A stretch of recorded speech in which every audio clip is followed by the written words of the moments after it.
അസ്സലാമു അലൈക്കും വറഹ്മത്തുള്ളാഹി വബറകാതുഹു. അള്ളാഹുവിൻ്റെ അതിഥികളെ, 2024 ഹജ്ജിന് വേണ്ടി കേരളത്തിൽ നിന്നും 25,000-ഓളം ഹാജിമാർ അപേക്ഷ സമർപ്പിക്കുകയും അതിൽ 16,776 പേർക്ക് നറുക്കെടുപ്പിലൂടെയും മറ്റു റിസർവേഷൻ മുഖാന്തരവും അനുമതി ലഭിച്ചിട്ടുണ്ട്. 808 ഹാജിമാരാണ് ഇനി വെയിറ്റിംഗ് ലിസ്റ്റിലുള്ളത്. നമുക്കറിയാം, ഇപ്പോൾ അനുമതി ലഭിച്ച ഹാജിമാർ അടുത്ത് ചെയ്യേണ്ട കാര്യങ്ങൾ എന്തെല്ലാമാണ് എന്നുള്ളതിനെ കുറിച്ചാണ് നമ്മൾ നിങ്ങളോട് പങ്കുവെക്കുന്നത്. ഒന്നാം ഗഡു 81,800 രൂപ അടക്കണം. അതോടൊപ്പം പാസ്പോർട്ടും മറ്റു അനുബന്ധ രേഖകളും ഹജ്ജ് കമ്മിറ്റി ഓഫീസിൽ നേരിട്ട് കൊണ്ടു കൊടുക്കണം. തുടങ്ങിയുള്ള ആദ്യഘട്ട പ്രവർത്തനമാണ് നമ്മൾ ചെയ്യാനിരിക്കുന്നത്.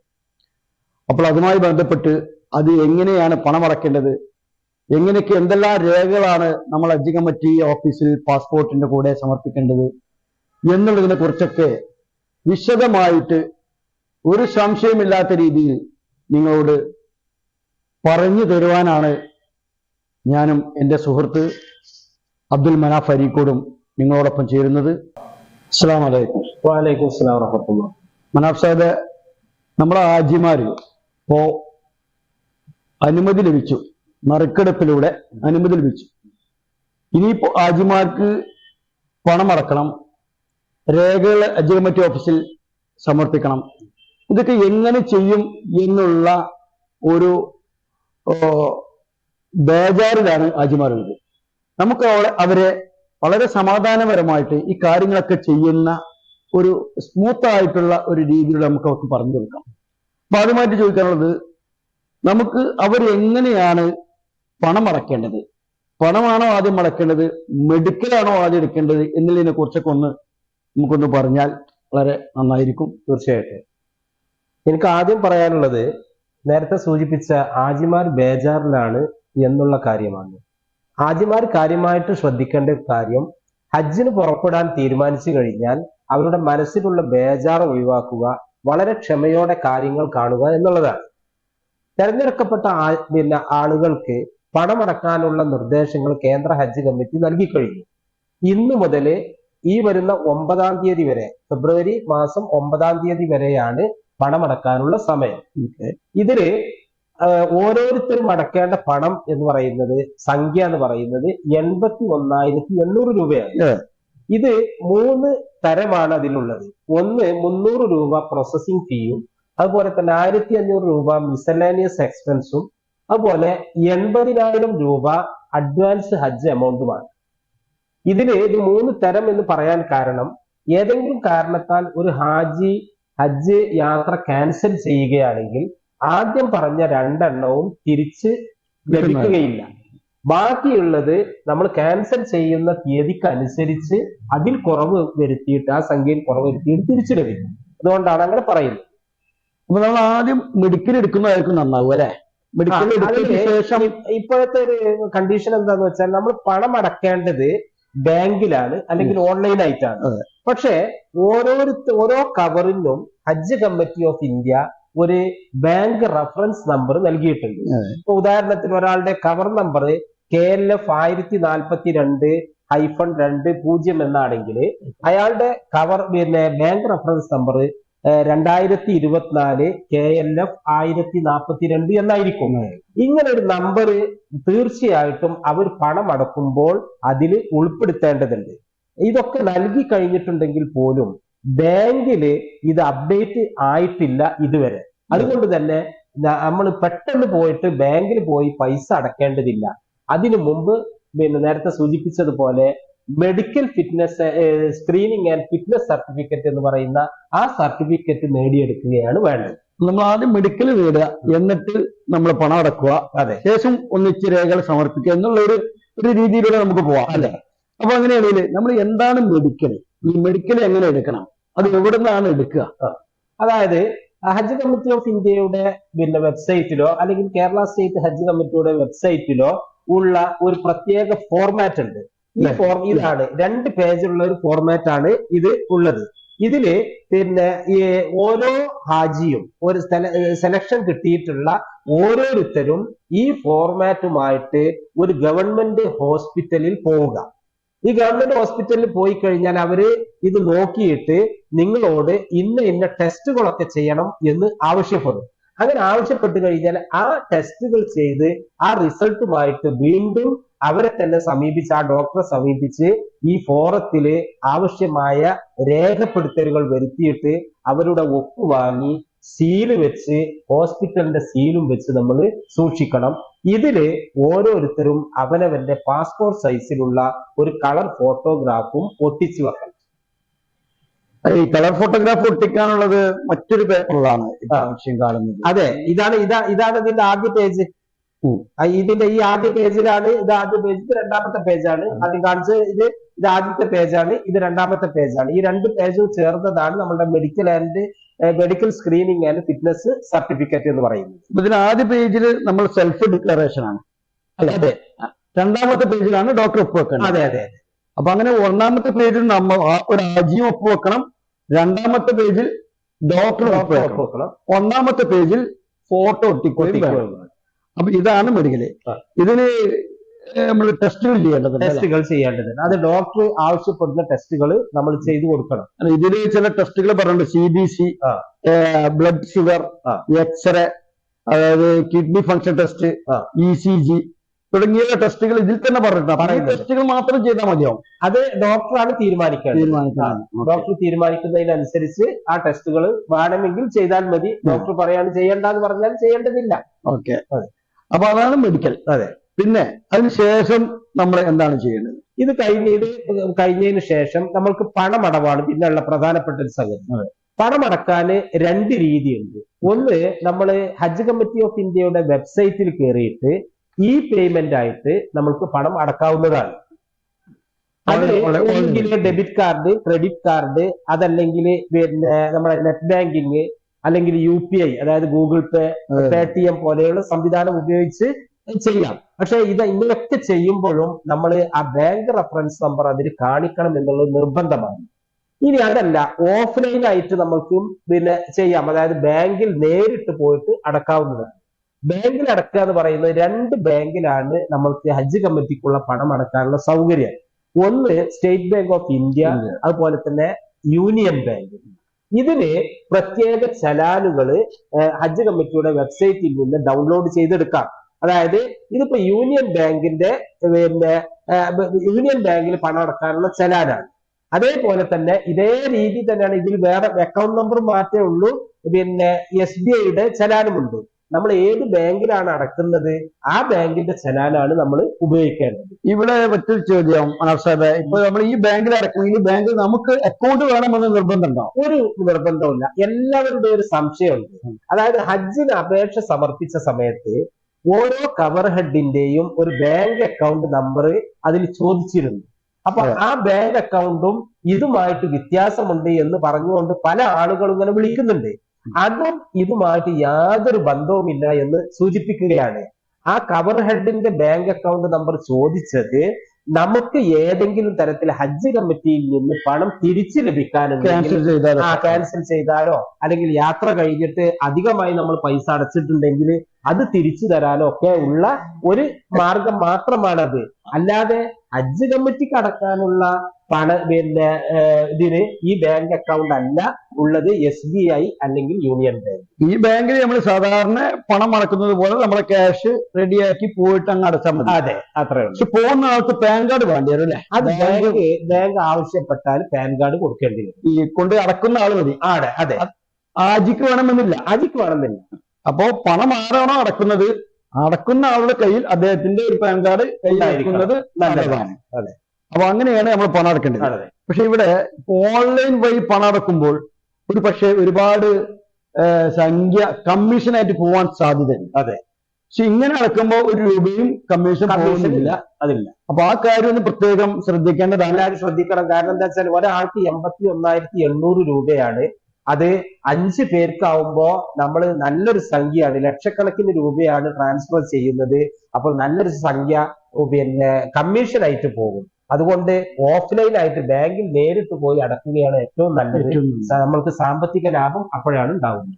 ഇതിപ്പോ ഇങ്ങനെ ഡയറക്റ്റ് കിട്ടുന്ന ഒരു സ്ലിപ്പാണ്. അതെ. നമ്മളെ കവർ നമ്പർ അടിച്ചാല് കഴിഞ്ഞ വർഷങ്ങളിലൊക്കെ നമുക്ക് നമ്മളെ പേര് എഴുതിയ എമൗണ്ട് എഴുതിയ ഒരു പേ സ്ലിപ്പ് കിട്ടുമായിരുന്നു. അതെ, അത് കിട്ടും. അത് ഇപ്പോ ഇന്ന് വരെ ഈ നിമിഷം വരെ ഹജ്ജ് കമ്മിറ്റിയുടെ സൈറ്റില് വന്നിട്ടില്ല.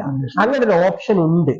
അത് ഒരു 2 ദിവസം കാത്തു നിന്നാല് അങ്ങനെ കിട്ടും. നമ്മള് ബാങ്ക് പിന്നെ ഡൗൺലോഡ് ബാങ്ക് പെയിൻ സ്ലിപ്പ് എന്നുള്ള ഓപ്ഷനിൽ ക്ലിക്ക് ചെയ്ത് കഴിഞ്ഞാല് അവിടെ നമ്മൾ കവർ നമ്പർ ചോദിക്കും. ആ കവർ നമ്പർ അടിച്ചു കൊടുത്താല് അതിൽ ബാങ്ക് ഏതാണ്, SBI ആണോ യൂണിയൻ ബാങ്ക് ആണോ എന്ന് ചോദിക്കും. നമ്മൾക്ക് ഏത് ബാങ്കാണ് ആവശ്യമുള്ളത് അത് ക്ലിക്ക് ചെയ്ത് കഴിഞ്ഞാല് നമ്മളുടെ കവർ നമ്പറും ബാങ്ക് റെഫറൻസ് നമ്പറും പേരും കൂടെ വരുന്ന ആളുകളുടെ പേരും എല്ലാം സംഖ്യ അടക്കം അതിൽ പ്രിന്റ് ചെയ്തിട്ടാണ് പിന്നെ വരുന്നത്. ഇതിലാണെങ്കിൽ നമ്മളെ ബ്രാഞ്ച് എഴുതണം, കവർ നമ്പർ എഴുതണം, പേര് എഴുതണം, പോകുന്ന ആളുടെ പേര് എഴുതണം, അഡ്രസ് എഴുതണം, എമൗണ്ട് എഴുതണം. അതെ. മറ്റേതാണെങ്കിൽ ഒന്നുമില്ല. പക്ഷെ അത് 2 ദിവസം കഴിഞ്ഞാൽ വരും എന്ന സാധ്യതയുണ്ട്. അപ്പൊ ഓക്കെ, ഇനിയിപ്പോ നമ്മള് പണം അടച്ചു, നമ്മള് മെഡിക്കൽ എടുത്തു, ഇനി നമ്മള് മറ്റെന്താണ് നമ്മൾക്ക് പാസ്പോർട്ട് അടക്കം നമ്മള് ഹജ്ജ് കൊടുക്കണം. അതെ, ഈ പണം അടച്ചു കഴിഞ്ഞാൽ ഇത് ഒരു ചലാനാണ്. ഏത് ബാങ്കിന്റെ ആയാലും ഈ ചലാനിന് 3 ഭാഗങ്ങൾ, ഒരേ മാതിരിയുള്ള 3 ഭാഗങ്ങളാണ്. ഇതിൽ ഒരു ഭാഗം ബാങ്ക് കീറിയെടുക്കും, ബാക്കി 2 ഭാഗം നമ്മൾക്ക് കിട്ടും. ഇതില് HCOI കോപ്പി എന്ന് പറഞ്ഞൊരു കോപ്പി ഉണ്ട്. ആ ഭാഗം മാത്രമേ ഹജ്ജ് കമ്മിറ്റിക്ക് കൊടുക്കേണ്ടതുള്ളൂ. ബാക്കി പിൽഗ്രിം കോപ്പി എന്ന് പറയുന്ന ഭാഗം നമ്മൾ സൂക്ഷിക്കേണ്ടതാണ്. അത് കഴിഞ്ഞിട്ട് നമ്മൾ പിന്നെ നമ്മളുടെ രേഖകള് സംസ്ഥാന ഹജ്ജ് കമ്മിറ്റിയുടെ പിന്നെ കരിപ്പൂരുള്ള ഓഫീസിലോ അല്ലെങ്കിൽ കോഴിക്കോട് പുതിയറയിലുള്ള റീജിയണൽ ഓഫീസിലോ അതല്ലെങ്കിൽ ഹജ്ജ് കമ്മിറ്റി പറയുന്ന സ്ഥലങ്ങളിലോ നമ്മൾക്ക് രേഖകൾ സമർപ്പിക്കേണ്ടതുണ്ട്. ഡയറക്റ്റ്. അപ്പൊ നമ്മൾ സമർപ്പിക്കേണ്ട രേഖ എന്തൊക്കെയാണ്? ആ രേഖകൾ ഒന്നാമത്തത് നമ്മളുടെ പാസ്പോർട്ടാണ്. എല്ലാവരുടെയും പാസ്പോർട്ട് നമ്മൾ സമർപ്പിക്കേണ്ടതുണ്ട്. ഇതാണ് നമ്മളുടെ പാസ്പോർട്ട്. ഈ പാസ്പോർട്ട് ഒറിജിനൽ പാസ്പോർട്ട് എല്ലാവരും സമർപ്പിക്കണം. കുറച്ച് ആളുകളൊഴികെ, അത് പിന്നീട് പറയുന്നതാണ്. ഈ പാസ്പോർട്ട് സമർപ്പിക്കുമ്പോൾ അതിന്റെ പിൻവശത്ത്, അതായത് ഇതിന്റെ പിൻഭാഗത്തുള്ള ചട്ടയിൽ ഇതുപോലെ പിന്നെ ഒരു passport size colour photograph white ബാക്ക്ഗ്രൗണ്ടിലുള്ളത് സെല്ലോ ടേപ്പ് വെച്ച് ഒട്ടിക്കണം. പശ വെച്ച് ഒട്ടിക്കരുത്. അതായത് സെല്ലോ ടേപ്പ് എടുത്താല് ആ ഫോട്ടോ നമുക്ക് കിട്ടണം. ഇതാണ് പാസ്പോർട്ട് കൊടുക്കണം. അതെ. പിന്നീട് അത് കഴിഞ്ഞ് പിന്നെ നമ്മൾക്ക് കൊടുക്കാനുള്ളത് നമ്മളുടെ ഹജ്ജ് അപ്ലിക്കേഷൻ ഫോമാണ്. അതായത് നമ്മൾ ഹജ്ജിന് അപേക്ഷ കൊടുത്ത സമയത്ത് ഡൗൺലോഡ് ചെയ്തെടുത്ത ഹജ്ജ് അപേക്ഷാ ഫോം ഉണ്ട്. അപേക്ഷാ ഫോം കൊടുക്കുമ്പോൾ ശ്രദ്ധിക്കേണ്ടത്, ഇത് നമ്മൾ ആരും ഒപ്പിട്ടിട്ടില്ല. അപേക്ഷകൻ ഒപ്പിടാനുണ്ട്, അതുപോലെ തന്നെ ഇതിൽ നോമിനി ഒപ്പിടാനുണ്ട്, അതുപോലെ തന്നെ ജനറൽ കാറ്റഗറിയിലും 70+ കാറ്റഗറിയിലും അപേക്ഷിച്ചിട്ടുള്ള സ്ത്രീകളാണെങ്കിൽ അവരുടെ മെഹ്റം അതിൽ ഒപ്പിടാനുണ്ട്. ഇതാണ് ഹജ്ജ് അപ്ലിക്കേഷൻ ഫോം. HAF എന്നാണ് പറയുന്നത്. ഇതിൽ എവിടേക്കാണ് ഒപ്പിടേണ്ടത്? ഇതിലിതാ ഒപ്പിടേണ്ട സ്ഥലം ഏറ്റവും അടിയിലാണ് പിന്നെ അപേക്ഷകൻ ഒപ്പിടേണ്ടത്. അതുപോലെ തന്നെ ഇവിടെ signature or thumb impression of nominee എന്ന് പറയുന്ന ഒരു സ്ഥലം കാണുന്നുണ്ട്. അതിന്റെ തൊട്ട് താഴെയായിട്ട് മെഹ്റം. ആ മെഹ്റം എന്ന് പറയുന്നത് ഞാൻ നേരത്തെ പറഞ്ഞ സ്ത്രീകളുടെ ഇതിൽ മാത്രമേ ഉണ്ടാവുള്ളൂ. അതായത് ലേഡീസ് വിത്തൗട്ട് മെഹ്റത്തിലല്ല, ജനറൽ കാറ്റഗറിയിലും അതുപോലെ തന്നെ 70+ കാറ്റഗറിയിലുമുള്ള സ്ത്രീകൾ, അവരാണ് മെഹ്റം. ഇതിന്റെ കൂടെ ഡിക്ലറേഷനെ പറ്റി പറയാം. അതുപോലെ തന്നെ ഇത് നമ്മൾ അപേക്ഷ സമർപ്പിച്ച സമയത്ത് നമുക്കൊരു ഡിക്ലറേഷൻ കിട്ടിയിട്ടുണ്ട്. ഈ ഡിക്ലറേഷൻ ഇതിന്റെ കൂടെ തന്നെ നമ്മൾക്ക് ഉള്ളതാണ്. അതും നമ്മൾ സമർപ്പിക്കണം. അത് ഓരോ കാറ്റഗറിക്കും പ്രത്യേകമായിട്ടുണ്ട്. അതായത് പിന്നെ ജനറൽ കാറ്റഗറിക്ക് ഒരു ഡിക്ലറേഷൻ, ലേഡീസ് വിത്തൗട്ട് മെഹ്റത്തിന് വേറെ, അതുപോലെ തന്നെ റിപ്പീറ്റർ ആയിട്ട് പോകുന്ന ആൾക്കാർക്ക് വേറെയുണ്ട്, 70+നും സഹായിക്കും വേറെയുണ്ട്. ഏതായാലും അവർക്ക് കിട്ടിയിട്ടുള്ള ആ ഡിക്ലറേഷനിലും അവനവൻ ഓരോരുത്തരും ഒപ്പുവെച്ചിട്ട് വേണം കൊടുക്കാൻ. അപ്പൊ ഇത് അപ്ലിക്കേഷനായി നമ്മളെ ഒറിജിനൽ പാസ്പോർട്ടായി, ഡിക്ലറേഷനുമായി. ഇനി നമുക്ക് ഇതിന്റെ കൂടെ സമർപ്പിക്കേണ്ടത് എന്തൊക്കെയാണ്? ഇതിന്റെ കൂടെ ആ നേരത്തെ നമ്മൾ medical screening and fitness certificate എന്ന് പറയുന്ന ആ സർട്ടിഫിക്കറ്റ് ഉണ്ടല്ലോ, അത് ഡോക്ടറെ കൊണ്ട് ഒപ്പിടിച്ചിട്ട് അത് കൊടുക്കണം. പിന്നെ നേരത്തെ പറഞ്ഞ ബാങ്കിൽ പൈസ അടച്ച ഈ ചലാനിന്റെ ആ കോപ്പി, ഒരു കോപ്പിയും അതിന്റെ കൂടെ സമർപ്പിക്കേണ്ടത്, അതും ഒരു കോപ്പി വെച്ചു. പിന്നെ ഉള്ളത് പാസ്പോർട്ടിന്റെ ഒന്നാമത്തെ പേജിന്റെയും അവസാന പേജിന്റെയും കോപ്പികൾ. ഒന്നാമത്തെ പേജ് നമ്മളെ ഫോട്ടോ ഒക്കെ ഉള്ള ഈ ഭാഗം, ഇതാണ് പാസ്പോർട്ടിന്റെ ഒന്നാമത്തെ പേജ് എന്ന് പറയുന്നത്. അതുപോലെ തന്നെ അവസാന പേജ്, ഇതാണ് അവസാന പേജ്. ഈ അവസാന പേജ് നമ്മൾ അഡ്രസ്സും പിതാവിന്റെയും മാതാവിന്റെയും ഒക്കെ പേരുള്ള ഈ അവസാന പേജിന്റെയും ഓരോ കോപ്പി. ഇത് കൂടാതെ നമ്മളെ പിന്നെ കവർ ഹെഡിന്റെ പേരിൽ ഒരു അക്കൗണ്ട് നമ്മൾ അപേക്ഷയുടെ കൂടെ കൊടുത്തിരുന്നു. അപ്പൊ ആ കൊടുത്തിരിക്കുന്നത് പിന്നെ നമ്മളെ പാസ്ബുക്കിന്റെ കോപ്പിയോ അല്ലെങ്കിൽ ചെക്കിന്റെ കോപ്പി ആയിരിക്കും. ആ ചെക്കിന്റെ കോപ്പിയോ അല്ലെങ്കിൽ പാസ്ബുക്ക് ബുക്കിന്റെ കോപ്പിയോ നമ്മൾ കൊടുക്കുക. പാസ്ബുക്കിന്റെ കോപ്പി കൊടുക്കുമ്പോൾ അതിന്റെ ഫ്രണ്ട് പേജാണ് കൊടുക്കേണ്ടത്, ഈ കോപ്പി ഈ ഭാഗമാണ് കൊടുക്കേണ്ടത്. ഇത്രയും സംഗതികളാണ് നമ്മൾ ഇതിന്റെ കൂടെ സമർപ്പിക്കേണ്ടത്.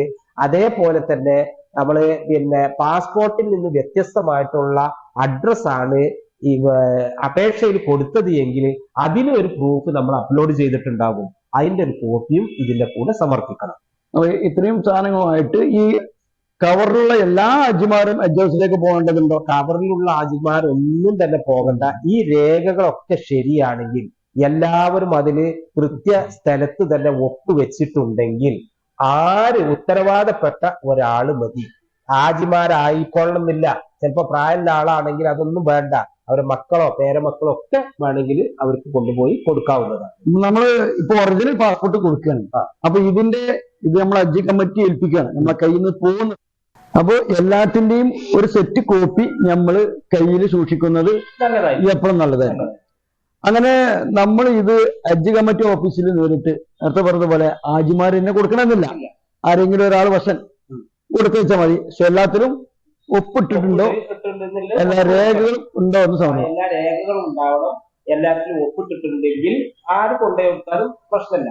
പക്ഷെ ശ്രദ്ധിക്കേണ്ടത്, അവിടെ കൊണ്ടുപോയി കൊടുത്തു കഴിഞ്ഞാല് അവിടെ കൊടുക്കുന്നതിന്റെ ഒരു രേഖ, ഒരു സ്ലിപ്പ് നമ്മൾക്ക് തിരിച്ചു തരും. അത് നമ്മൾ ഭദ്രമായിട്ട് സൂക്ഷിച്ചു വെക്കുക. കാരണം നമ്മളെ പാസ്പോർട്ടും രേഖകളും അത് കൊടുത്തിട്ടുണ്ട് എന്നുള്ളതിന്റെ പ്രൂഫാണ്, അത് സൂക്ഷിച്ചു വെക്കുക. ഓക്കെ. അപ്പൊ നമ്മൾ ഹജ്ജ് കമ്മിറ്റി ഓഫീസ് പിന്നെ എല്ലാ സമയത്തും ഉണ്ടാവും? അതിന്റെ വർക്കിംഗ് സമയം രാവിലെ 10 മണി മുതൽ 5 മണി വരെയാണ്. പക്ഷെ ഒരാൾ അവിടെ 5 മണിന്റെ ശേഷം അല്ലെങ്കിൽ 5 മണിക്ക് എത്തി എങ്കിൽ അവർ സ്വീകരിക്കാതിരിക്കൊന്നുമില്ല. തിരക്ക് കഴിയുന്നതും നമ്മൾ ആ ഓഫീസ് സമയത്ത് തന്നെ പോകാൻ ശ്രദ്ധിക്കും. അപ്പൊ ഇനിയിപ്പോ നമ്മൾ ഒരുപാട് ആളുകള് വിദേശത്ത് പോയവരുണ്ട്. അപ്പൊ അവർക്ക് ഇപ്പൊ നമ്മള് മെഡിക്കല് പാസ്പോർട്ടും കൊടുക്കാൻ ഇപ്പൊ സാധിക്കില്ലല്ലോ. അപ്പൊ എങ്ങനെയാണ് അത് സംഭവം? ഏതാണ് അതിന്റെ അവസാനം? ഈ പറഞ്ഞ പോലെ നേരത്തെ പണമടക്കാനുള്ള സമയം 9-ാം തീയതി വരെയാണ്.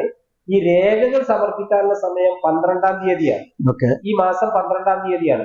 പക്ഷെ വിദേശത്ത് ജോലി ചെയ്യുന്ന ആളുകള് അല്ലെങ്കിൽ അവിടെ ഭർത്താവിനോടൊത്ത് അല്ലെങ്കിൽ ഭാര്യയോടൊത്ത് നിൽക്കുന്ന ആളുകള്, പഠിക്കാൻ പോയ ആളുകള്, ഉംറക്ക് പോകാൻ അല്ലെങ്കിൽ വിസിറ്റിങ്ങിന് പോകാൻ അല്ലെങ്കിൽ ബിസിനസ്സിനുള്ള ആളുകള്, ഇവർക്കൊന്നും ഹജ്ജിന് സെലക്ഷൻ കിട്ടിയ ആളുകൾക്ക് ഇപ്പോൾ പാസ്പോർട്ട് സമർപ്പിക്കാന് അല്പം പ്രയാസം ഉണ്ടാകും.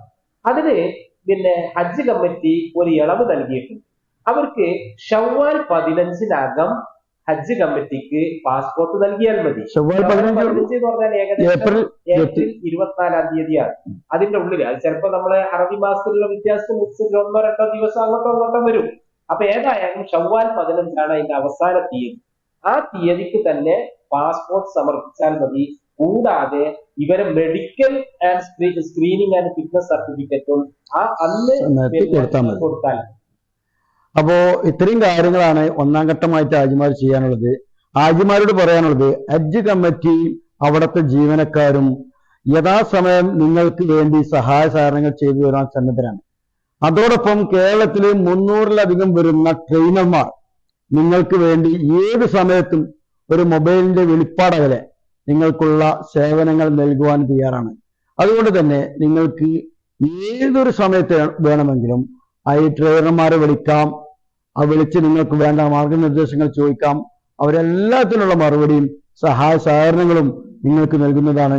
ഹാജിമാർക്ക്, കേരളത്തിൽ നിന്ന് പോകുന്ന ഹാജിമാർക്കുള്ള എല്ലാവിധ മറ്റു സഹായങ്ങൾ ചെയ്തു വരാൻ ഈ ട്രെയിനർമാർക്കും ഹജ്ജ് കമ്മിറ്റി ഓഫീസുകൾക്കൊക്കെ മുകളിലായിക്കൊണ്ട് തന്നെ ഹജ്ജ് കമ്മിറ്റിയും സർക്കാർ സംവിധാനങ്ങളുമൊക്കെ നിങ്ങൾക്ക് വേണ്ടി ഇവിടെ ഒരുങ്ങിയിട്ടുണ്ട് എന്ന് നിങ്ങളോട് പ്രത്യേകം ഉണർത്തുകയാണ്. എല്ലാവരും ട്രെയിനർമാരുമായി ബന്ധപ്പെട്ടും ഹജ്ജ് കമ്മിറ്റി ഓഫീസുമായി ബന്ധപ്പെട്ടും സഹകരിച്ചുകൊണ്ട് നമ്മുടെ ഈ പ്രൊസീജിയറുമായി മുന്നോട്ട് പോകാൻ നിങ്ങൾക്ക് എല്ലാവർക്കും അള്ളാഹു തൗഫീഖ് നൽകട്ടെ. നിങ്ങൾ ചെയ്യുന്ന ഹജ്ജും ഉംറയും അള്ളാഹു മഖബൂലും മബ്രൂറുമായ രീതിയിൽ സ്വീകരിക്കുമാറാവട്ടെ എന്ന് പറഞ്ഞ് ഇതിവിടെ അവസാനിപ്പിക്കുന്നു. അസ്സലാമു അലൈക്കും വറഹ്മത്തുള്ളാഹി.